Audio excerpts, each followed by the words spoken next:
Después de la Guerra de la Triple Alianza, Paraguay quedó en ruinas, sin maestros, sin instituciones sólidas, sin un sistema educativo capaz de sostener el futuro.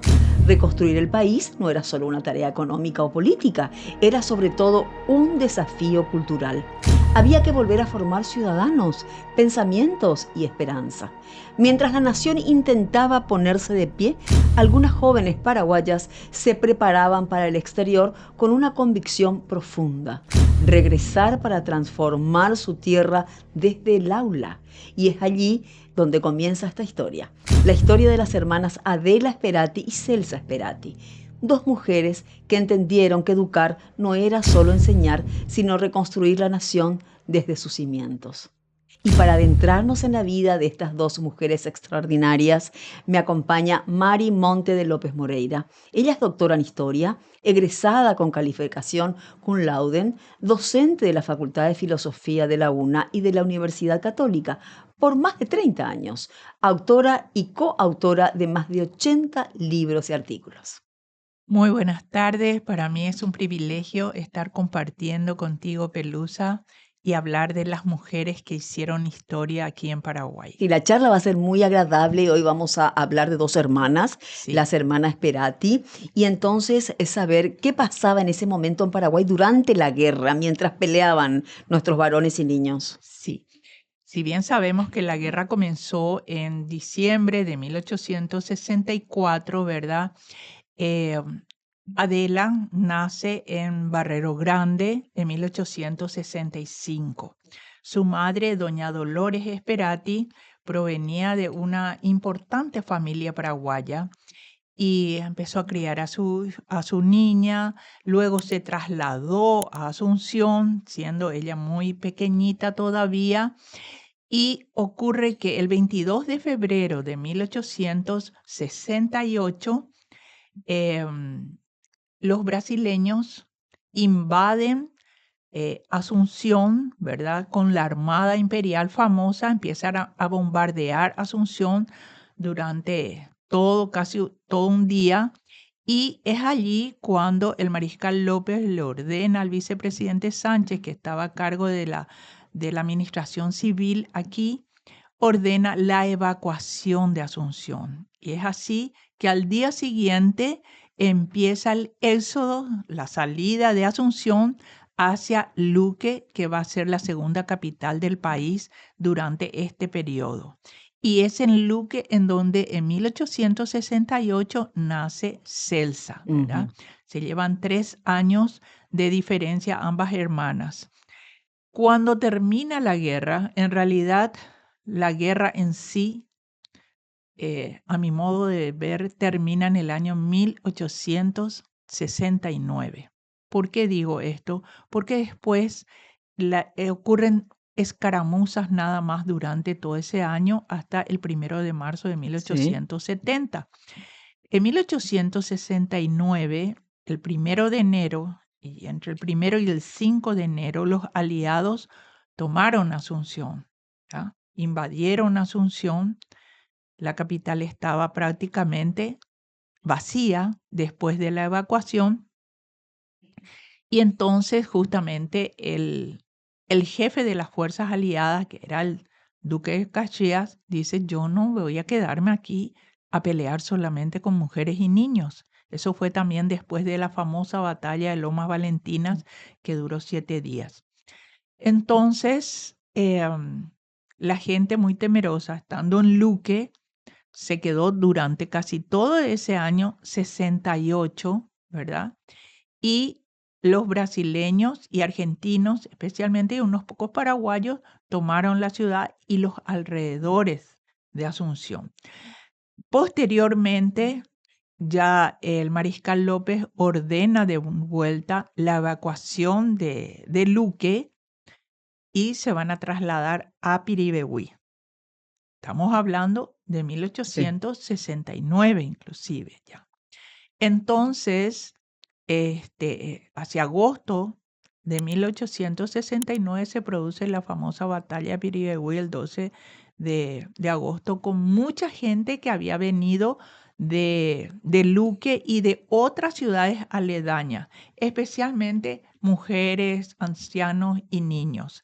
Ahí es cuando nace la famosa residenta. Ah, ¿Por qué se le llamó residenta? Porque los oficiales preguntaban, ¿usted dónde reside? Yo vengo de Tobati, o vengo de Altos, o vengo de San Lorenzo de la Frontera. Soy residente de San Lorenzo de la Frontera. Y como era mujer, se le llamó residenta. ay, fabuloso. ¿Cuándo queda viuda Dolores? Bueno, no se sabe con exactitud si en realidad ella estuvo casada con este señor de apellido Espínola, ¿verdad? Y él muere en 1868. Y ella queda sola con las dos niñas. ¿Te imaginas? 1869, los brasileños y argentinos toman la ciudad de Asunción. ¿Y qué pasa con el resto de las personas? Sigue al ejército en Piribehuí y luego, ¿verdad? Ya hacia Cerro Corá. Pero Dolores decidió con otro grupo de mujeres quedarse en Piribehuí, vuelve después a Asunción, porque Asunción fue repoblándose paulatinamente. Empezaron a venir mujeres especialmente de las distintas localidades, las residentas de distintas localidades, y empezaron a venir a Asunción, ¿verdad? Y que fueron ultrajadas por los brasileños y argentinos y fue Muy doloroso. muy dolorosa esa época del 69, ¿verdad? Asunción fue saqueada, se llevaron todo lo que podían, los ladrillos de las casas, las tejas, las rejas, todos los Todo. enseres, todo lo que se podía, los consulados, ¿verdad? Porque en ese tiempo se llamaban consulados o legaciones extranjeras. Todos se llevaron, hasta los cementerios, no se respetó, Nada. digamos, a los muertos, nada. Entonces, paulatinamente empiezan a venir mujeres y Dolores con otro grupo de mujeres, ella con sus dos niñas pequeñas, se van hacia la Argentina. Primero ella se estableció en Corrientes y Sí. empezó con trabajos domésticos, ¿verdad? Para mantenerse y mantenerse a sus dos Y las niñas, dos niñas con ella siempre. siempre con ella. Celsa y Adela. Sí. Sí, hasta que después ella emigra a Buenos Aires y empieza a trabajar como doméstica siempre con sus dos niñas. Y las dos niñas entran en el colegio, en una escuela en Buenos Aires y fueron mejores alumnas. Tenían una inteligencia maravillosa, ¿verdad? Que fue admirada por sus maestros en esa Ujú. época. Ese fue el tiempo que en la Argentina empieza a surgir lo que era el normalismo, ¿verdad? Con Domingo Faustino Sarmiento, que era director de la Escuela Normal en la Argentina. Pero el auge del normalismo estaba en la provincia de Entre Ríos, especialmente en Concepción del Uruguay, Sí. que es una ciudad argentina ubicada sobre el río Uruguay. Y es allí, ¿verdad?, donde Dolores piensa que sus hijas podían ir a estudiar y emigra hasta Concepción del Uruguay y las inscribe en la escuela normal, Sí, qué ¿verdad? bien hizo. Súper bien porque fueron aventajadísimas ella. Yo tengo en este libro, Sí. ¿verdad? Sobre las pioneras del Magisterio Nacional, las notas de ella, porque investigamos, ¿verdad?, con un grupo de historiadores y recibimos desde Concepción del Uruguay, nos enviaron las calificaciones para que veas cómo se guarda Sí. todo en archivo de Adela y de Celsa, ¿verdad? Aplicadas e Sí. inteligentes. A los 17 años, Adela termina la escuela normal, se convierte en maestra y le sigue Celsa, ¿verdad? Era más Eh, chica, 3, 4 años más chica. sí, 3 años más menor. Y allí tienen, digamos, la influencia de una maestra norteamericana, Elizabeth King, ¿verdad? Que aparte del inglés, les enseñó muchísimo, especialmente la pedagogía moderna de la época, que estaba basada en el famoso pedagogo italiano Pestalozzi, Ujú. pero también influenciada por la filosofía de Spencer, de Mann, ¿verdad? Entonces, ellas tenían un bagaje intelectual maravilloso. ¿Cuándo vuelven? ¿Cuándo regresan? Ellas empiezan primero a trabajar digamos, en la Argentina. Después se trasladan a Buenos Aires. Sí. Y ahí voy a hacer un paréntesis. Mientras tanto, en Asunción se había creado el Consejo Nacional de Educación, Ujú. ¿verdad? Para organizar todo eso. Fue en el año 1872. Hacía unos 2 años atrás que había venido al Paraguay una joven paraguaya que también digamos, había sobresalido en la escuela normal en Buenos Aires, dirigida por Sarmiento, que no quiso que venga. Claro, porque Sarmiento tenía una opinión de nosotros, de los... Sí, después vino a morir Sí, acá. justo. Sí, pero porque su hijo también había muerto en la guerra, ¿verdad? No quería que desprenderse de esta maravillosa mujer que se llamaba Rosa Peña. Sí. Rosa Peña era hija de Manuel Pedro de la Peña, que había sido compadre de Carlos Antonio López, padrino del Mariscal López, pero por cuestiones políticas encontradas, él fue exiliado a Buenos Aires. Entonces, su hija Rosa estudió allá, era una mujer ¿Y maravillosa. conocía a las hermanas? No, Ah, ella viene a Asunción y con lo que había ganado de maestra allá, crea aquí una escuela graduada de niñas con su propio peculio personal. ¿Ya? En Asunción le conoce a un varón, ¿verdad? Se enamoran, se casan, que era Juan Gualberto González, ujú. que también estaba trabajando en el Consejo Nacional de Educación. Después Sí. fue presidente de este consejo. Bueno, Rosa Peña se interesa muchísimo por la educación paraguaya y creo que fue ella como mujer la que incentivó el estudio de mujeres al magisterio. Y aquí quiero hacer hincapié, siempre, desde la colonia, desde que hubo las primeras escuelas aquí, en Asunción y los jesuitas y en todo el tiempo, ¿verdad? Porque las primeras letras primero aprendieron con las mujeres españolas, pero después se creó una escuela, ¿verdad? Ya durante el gobierno de Martínez de Irala, allá hacia 1545 y posteriormente también.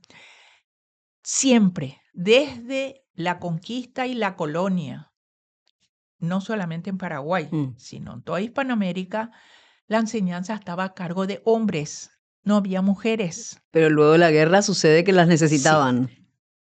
Sin embargo, en 1864, a mitad de 1864, digamos, antes de comenzar la guerra, Francisco Solano López, siendo presidente de la República, otorgó 4 licencias a 4 mujeres por primera vez, maestras, y se les permitió enseñar en instituciones, ¿verdad?, que estaban fuera de Asunción, por ejemplo, Trinidad, Recoleta, La Salina, que hoy es Lambaré, no en Asunción. Ujú. Volviendo un poco más atrás, quiero hablar de una maestra también importantísima que tuvo el privilegio de ser la primera maestra en el Paraguay. ¿Quién Ella se es? llamaba Petrona Regalada Rodríguez de Francia, era la hermana del dictador y que en su casa recibía a niñas y niños de Asunción. La hermana del doctor Francia. Sí, y ella les enseñó,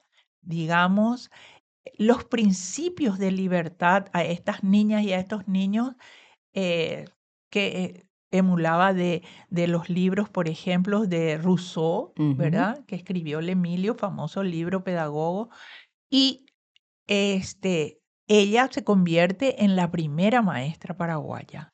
pero sin título, ¿verdad? Ella era autodidacta, Autodidacta. sí, hablaba bastantes idiomas, etc. En 1869 tenemos otra maestra que también fue autodidacta y heredó las enseñanzas de su abuelo. Su abuelo era em, Juan José Escalada, que había venido al Paraguay en 1807, antes de la independencia, y era uno de los más famosos maestros, el maestro Escalada. Sí. Ella fue nieta de este maestro Escalada, ¿verdad? Y abrió una escuela municipal en 1869. Admiraba a Flammarion y sabía de matemáticas, cosmografía, literatura, etcétera, ¿verdad? Pero después dejó inmediatamente, eso durante el tiempo de la ocupación aliada.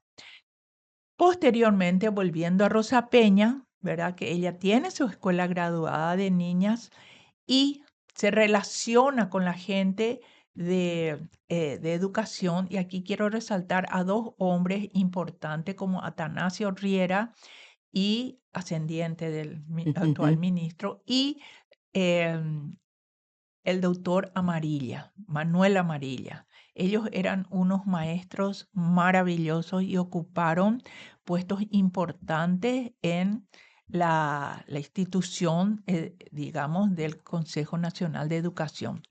Y ella se entera a través de Atanasio Riera de que existían en la Argentina, precisamente en Buenos Aires, dos hermanas que estaban ejerciendo la profesión ¿Y de ella las maestra. convoca? Y ella es la que le dice al esposo, que es Juan Gualberto González, hay que traerle a estas dos mujeres.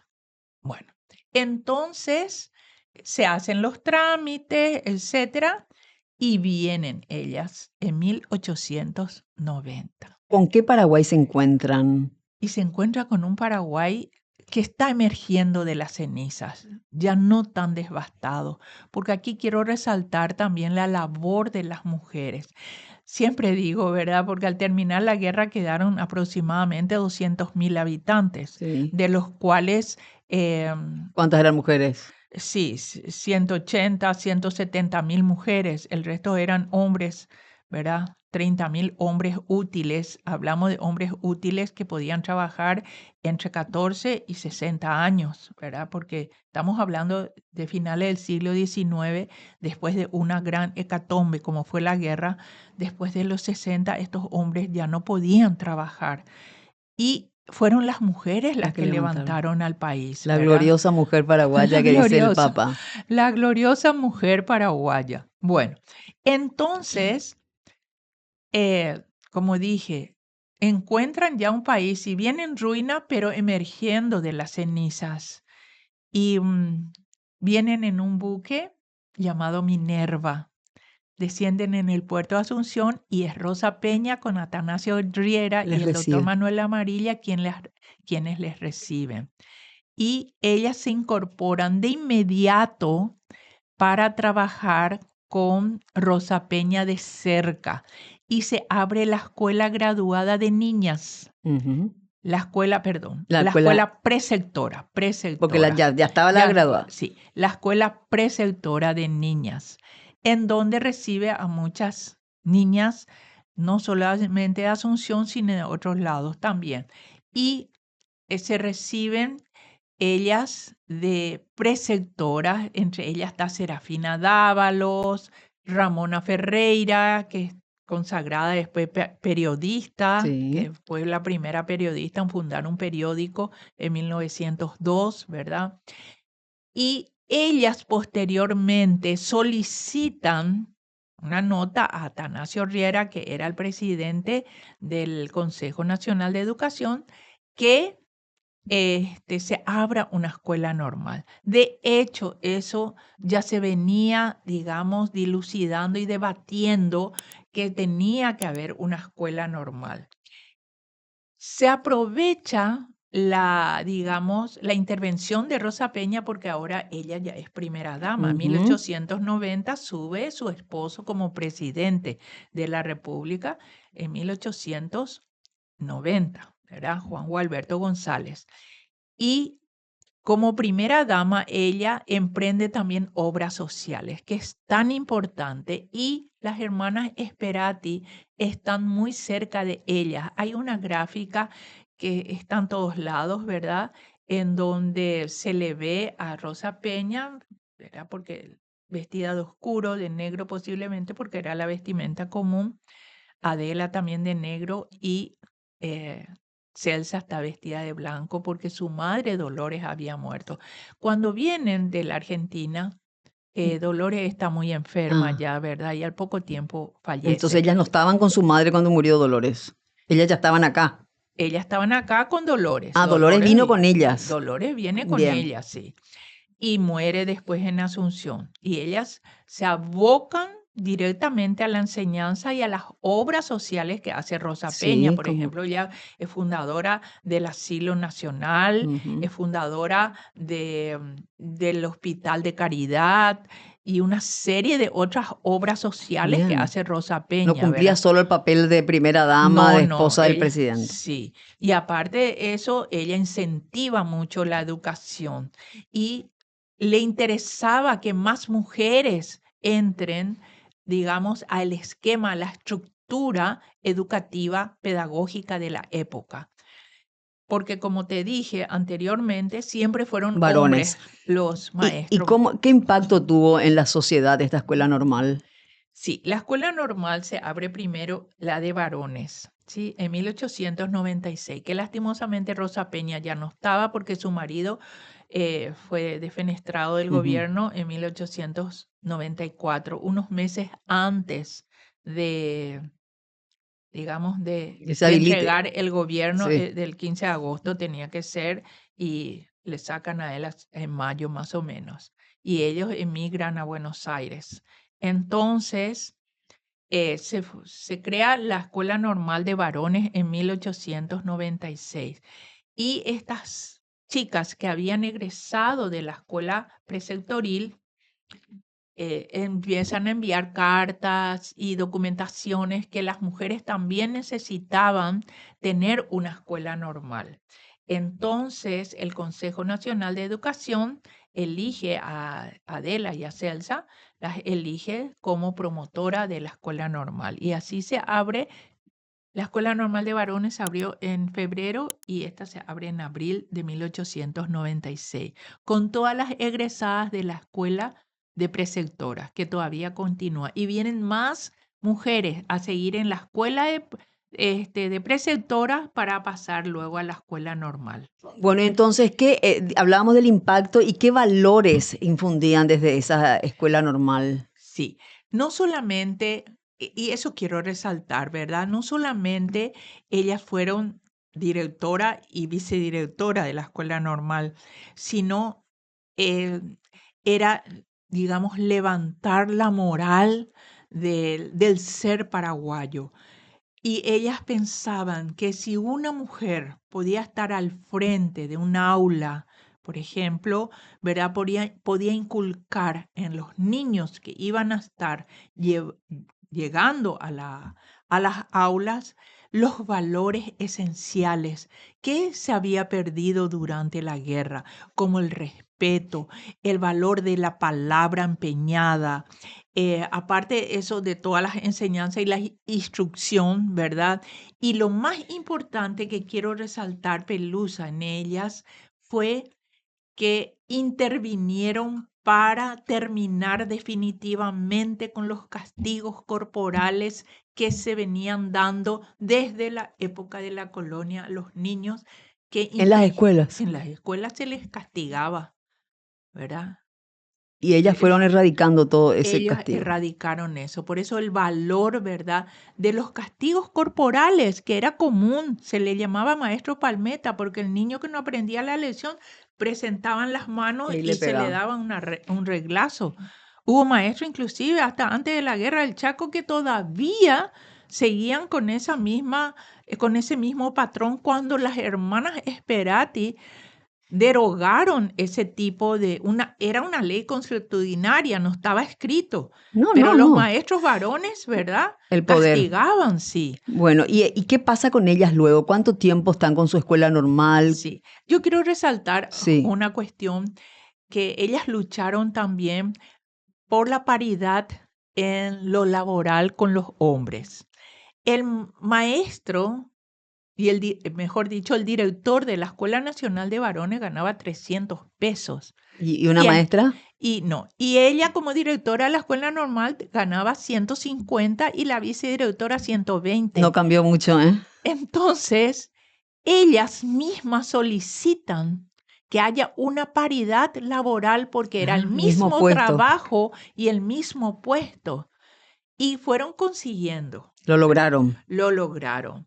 Y bregaron también, lastimosamente, Celsa no pudo ver, pero sí, perdón, Adela Adela. no pudo ver, pero sí Celsa. Bregaron para que la enseñanza de las niñas sea también obligatoria, porque quiero resaltar, desde 1812, que aparece el primer bando sobre educación en el Paraguay independiente, decía la educación paraguaya es gratuita y obligatoria, pero era solo para Claro, varones. no tenían derecho a estudiar las niñas. Sí, no tenían derecho. ¿Se las podía considerar como feministas a ella por luchar por los derechos y la igualdad entre varones y mujeres? Y sí, digamos como unas precursoras, unas precursoras. Y después ellas luchan para que desde 1872 se acercan a las niñas. Y por supuesto, la educación va a ser gratuita, pero no era obligatoria. Mm. ¿Sabes que recién en 1909 se promulgó una ley para que la educación de las niñas también sea Porque si gratuita, no quedaba otra obligatoria? vez en la decisión de la familia si las hacían Sí, estudiar o no. claro. Era gratuita, pero no obligatoria.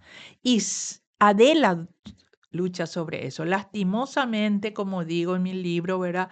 La parca infeliz viene y le lleva a ella en el año Joven. 1902, joven. Ella nació en 1868 y muere en Y 1902. Celsa vive mucho más. Celsa vive mucho más. Ella se casó con Pedro Garcete, que después fue rector de la Universidad Nacional de Asunción. Siguió enseñando un tiempo, pero después ya dejó. Ella tuvo una hija, ¿verdad? Y ¿Cómo se llamaba la hija? se llamaba Adelita. Adelita. Sí. Y bueno, ella era Garcete Sperati. ¿Y ella en qué año muere entonces? Celsa muere después de la Guerra del Chaco, sí, ya 1900, sí, bastante tiempo después. Murió ya bastante anciana, sí. Bien, y ella luchaba por los derechos y por reconstruir un Paraguay diferente en base a la Diferente, educación, con los libros y con la enseñanza en las exactamente, aulas. sí, así mismo. Y en el libro, por ejemplo, que le quisieron rendir un homenaje a Adela y Celsa, ¿verdad? El Banco Central emitió un billete en donde no es Celsa. Está Adela, pero no es Celsa. Ah, el billete de 2000. Sí, es Concepción Silva de Airale, otra famosa maestra ya de principios del siglo XX. Figura el billete que no es Celsa. No, dicen nomás las hermanas. Por eso, Sí, dice las hermanas de sí. Yo, por ejemplo, tengo en el libro acá en donde saco la fotografía de Concepción Silva, ¿verdad? Que no es Celsa, Sí, es ella. acá Ahí está la está ella. aclaración. Sí, Sí, sí, sí. Acá está. en el billete de 2000. ¿Y si ellas viviesen hoy? Si ellas viviesen hoy, la educación sería diferente. Yo creo que esos valores se fueron perdiendo con el tiempo, ¿verdad? El valor al respeto a los mayores, el trato que los jóvenes daban a las personas mayores, ¿verdad? Se A perdió. los maestros, el valor de la palabra. La palabra tenía poder, la palabra empeñada, ¿verdad? Y la lectura, los jóvenes tenían que leer y saber, ¿verdad? Si bien es cierto, todavía estaba la enseñanza del enciclopedismo, pero lo mismo, si ellas viviesen hoy, yo creo que la educación sería totalmente La diferente. reunión de los jóvenes eran distintas a las de ahora. Sí, Era la totalmente. lectura, la poesía. Sí, el arte. Adela tocaba el piano Ujú. también y Celsa tocaba el violín. O sea que eran mujeres consagradas también al arte, no solamente a la enseñanza. Nos dejaron mucho. Sí, dejaron mucho. Y cuando veamos la calle Celsa Sperati, tenemos entonces que saber quién fue para poder Exacto. reconocerlas y reivindicarlas. Y Fueron también reconocidas en su época. fueron reconocidas en su época, especialmente Adela cuando falleció, ¿verdad? Había una revista, se editó una revista exclusivamente con todas las enseñanzas de Adela que yo cito ahí en el libro. Bien. Y lastimosamente Celsa, después de contraer nupcias, fue dejando la enseñanza, pero ella pudo ver lo que tanto había anhelado Adela, verá que la enseñanza de las niñas sea gratuita y Fueron obligatoria. profetas en su tierra. Fueron profetas en su tiempo y en su tierra. Así mismo. Adela y Celsa Sperati fueron mujeres que ocuparon espacios de poder intelectual y promovieron la independencia femenina a través del saber. Desempeñaron un papel clave en la alfabetización de muchas niñas en un país que había quedado profundamente afectado por la guerra. Y lo hicieron con ternura, con ética y con pasión. Esto fue Mujeres que hicieron historia en el Paraguay. En el próximo episodio conoceremos a más mujeres paraguayas que también dejaron su huella y que tal vez no lo sabías.